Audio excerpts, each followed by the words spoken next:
자, 인구 통계학적 세분화 앞에서 봤는데 베이비붐 세대 X, Y, Z, MZ 세대, 미국, 중국 세대분화 한번 봅시다.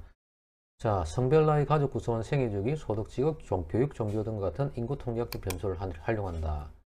세대별 세분화가 매우 중요하다. 일단은 세대별로, 그지? 자, 그 이유가 뭐냐? 세대별 관심사항이라든지 선호 제품이라든지 지출 금액의 규모가 서로 다르기 때문이다. 그래서 우리가 시대별로 이렇게 연도별로 15년 간격으로 쪼개보면 뭐 이렇게 우리가 나타낼 수 있다라고 하는 걸 봤고, 자, 그래서 다음 걸 봅시다. 다음 보면 첫 번째 베이비붐 세대, 베이비붐 세대 1955년에서 1964년 전후, 우리가 한국 같으면 6.25 동란 이후, 그지? 한국 전쟁 이후에 태어난 세대. 자, 그래서 보통 이런 세대를 갖다 전후 세대라 그럽니다, 그지? 그래서 고도 경제 성장의 산업화하고 민주화를 갖다가 겪은 세대도 지금 현재 한 60대까지가 됐고, 대체적으로 좀 큰 명이 좀 많습니다, 그지? 큰 명이 좀 많고. 자, 그 다음 세대 봅시다.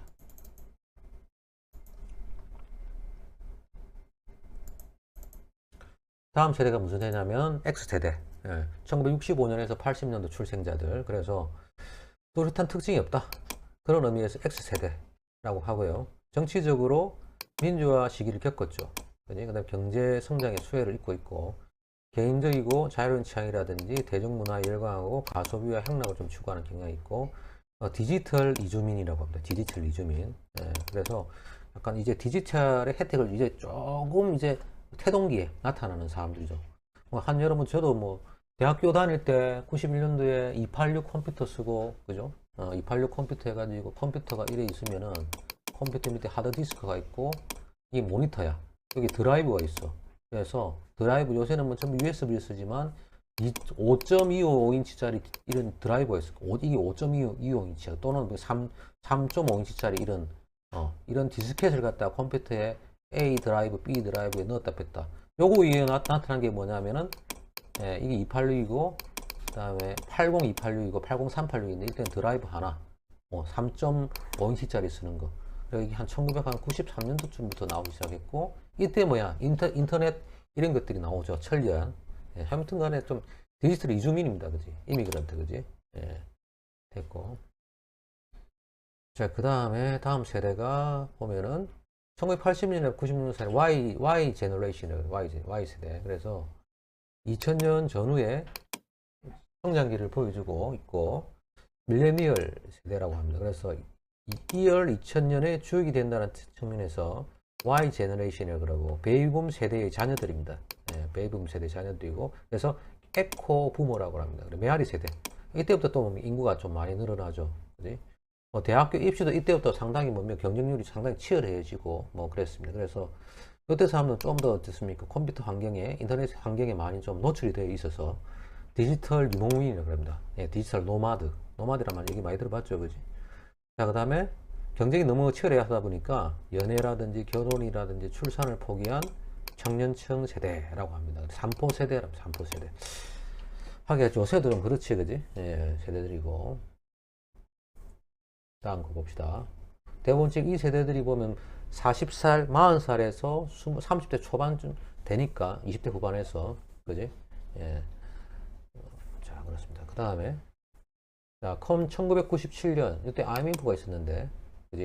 97년에 IMF, 발음도 안 되네. 있는데, Z 제너레이션, Z 세대라 합니다. 그래서, 자, 2000년, 또는 새로운 21세기의 출생, 여기 2000년 들어가잖아요. 그래서 센테니얼 제너레이션이라고 하고, 어린이와 티네이저 10대 사이에 낀 세대라 그래가지고 트윈 제너레이션이라고 합니다. 이때 태어난 세대들이, 그럼 2009년 같은 게 태어났다고 하면은 지금 현재 한 15살 정도 되잖아, 그지? 그래서 현재의 트렌드를 주도하고 있고, 기업에서 가장 주목하는 세대고, 디지털 네이티브, 디지털 원주민이라고 합니다. 실제로 태어나면서부터 디지털에 노출되어 있잖아, 그지? 자, 됐고, 그 다음에 우리 자, 다음 세대는 보니까는 이제 1981년에 96년 사이 밀레니얼 세대하고 Z 제너레이션, 1997년 2009년 사이 세대 섞어가지고 MZ 세대라고 합니다. MZ 세대 여러분들인가? 그래서 디지털 시대와 4차 산업혁명 시대에 맞아가지고 디지털 수용 속도가 상당히 빠르죠. 현재 변화를 주도한다. AI 세대지. AI AI 세대 볼 수 있나. 그래서 앞으로의 정치 경제의 주역이 되죠.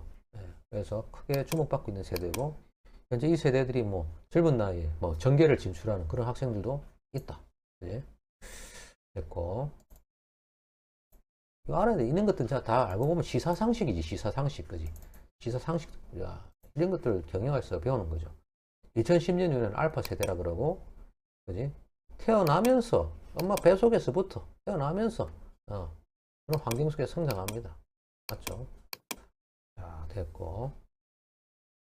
다음, 미국의 세대 분화는 어떻게 되느냐? 조금 이제 다른 게 있는 게 뭐냐면, 이 세대 분화도 당연히 국가나 또 학자나 기관별로 또 다르고, 미국에 이런 기관이 있답니다. 피오 리서치 센터가 있는데, 이렇게 불리는데, 우리가 아까 1940년에서 64년 요 세대 있잖아. 베이비 부모 세대보다 앞에 먼저 좀 정의를 좀 해줍니다. 사일런트 제너레이션 해가지고 침묵하는 세대, 조용한 세대 또는 침묵 세대. 주로 이런 사람들은 1928년 2차 세계대전 종전까지 태어난 사람들. 그러니까 1929년이 우리 세계 대공황이 있었잖아. 그지? 1929년도. 그지? 여기는 보니까 2차 세계대전 종전까지 태어난 사람들이고, 30년대에 대공황을 겪었고, 40년대에 2차 세계대전 겪었고, 1950년대에 한국전쟁 또는 이런 거 겪든지, 부모들을 갖다 일찍 잃은 사람들이죠. 그래서 국가 안보, 안정적인 직업, 가정생활 우선하고, 대체로 조용하고 정열이 부족한 젊은 머리 사람들. 그래서 대체로 보수적 집단들, 일이 많다. 그지? 그 다음에 46에서 64년 사이에는 베이비 부모 세대는 2차 세계대전 종전부터, 그지? 그다음 64년 사이에 태어난 사람들이고, 출생률이 크게 증가하죠. 베이비 부모 인구가 7,300명 정도, 2019년 기준에 전체 인구 21.2% 정도 차지한다. 이렇게 나타나고 있습니다. 그렇죠? 자, 다음 봅시다. 미국은 이렇게 또 이렇게 분류를 했다. 하나 더 들어갔다. 그지? 됐고. 다음에 중국, 아까 나왔던 거 무슨 허우 일이 있던데. 그지? 자, 1970년대를 우리 칠링호우라고 해요. 칠링후, 그지?